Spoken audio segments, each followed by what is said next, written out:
Lord Jesus, as I open my eyes in this morning, I remember that I am held by your grace, not because I have earned it, but because you love me completely. Thank you for giving me another beginning, another chance to grow, another opportunity to follow you. Today, help me let go of everything I cannot control. Replace my worries with quiet confidence. Today, help me let go of everything. Replace my fears with lasting hope, and replace my stress with the assurance that you are already working for my good.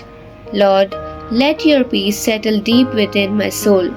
Maybe it shape my thoughts, guide my decisions, and guard my heart throughout this day.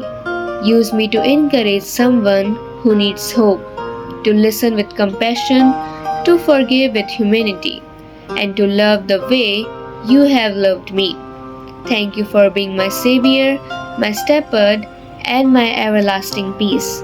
I welcome this day with completely trust in you. In the holy name of Jesus Christ, Amen.